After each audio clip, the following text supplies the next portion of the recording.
In this video, I'll teach you 4 crucial item tips that you may already know, but don't use efficiently.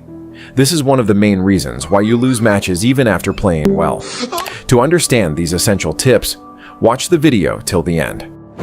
Let's start with the first tip. Tip 1. Anti-heal items. 90% of players either don't know what anti-heal items are or don't use them at the right time. This is why most matches are lost due to the lack of anti-heal items in the team. If you can't eliminate enemies because of their lifesteal or healing, how will you win team fights?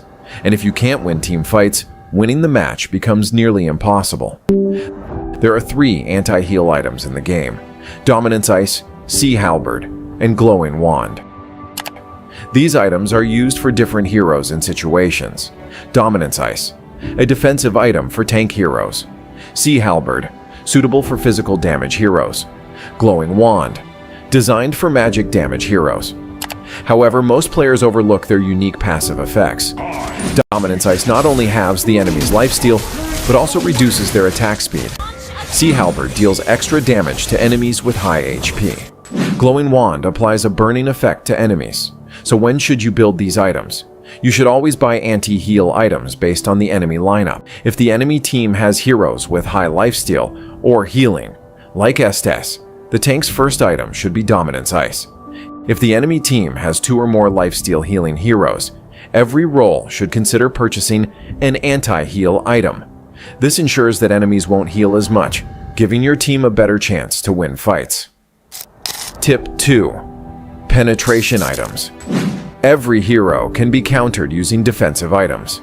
However, you can counter those defenses with penetration items. In simple terms, penetration items reduce the enemy's defense stats, allowing you to deal more damage. There are 2 types of penetration. Percentage-based penetration reduces the enemy's total defense by a percentage. Flat penetration reduces defense by a fixed number of points. Here's how they work. 1. Percentage-based penetration is applied first, reducing the total defense. Second, flat penetration is then applied to the remaining defense. That's why percentage-based penetration items should be built in the late game, when enemies have already built defense items. This will significantly decrease their overall defense, making them easier to kill. However, penetration items are only effective if the enemy has built defensive items. If they haven't, it's better to build attack items like Blade of Despair. Tip 3. Prioritizing items efficiently.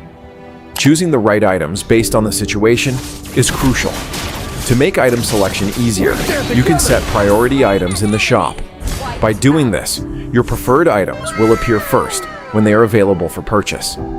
For example, if the enemy team has multiple lifesteal heroes, you can prioritize anti-heal items to buy them early and gain an advantage in team fights.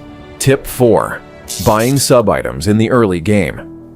Many players overlook sub-items, but they can give you a slight edge in the early game. Sub-items are part of main items, but the best part is they are cheap and provide early game advantages. For example, if you're playing a squishy hero against Saber, he can one-shot you. However, if you buy Dreadnought Armor, a sub-item of Antique Cuirass, you can survive Saber's combo in the early game. Similarly, if you're playing an assassin hero, purchasing Fury Hammer can help reduce the enemy's defense and secure early kills. Even professional players buy the knife sub-item when playing hyper carry heroes. This helps them farm buffs and jungle creeps faster.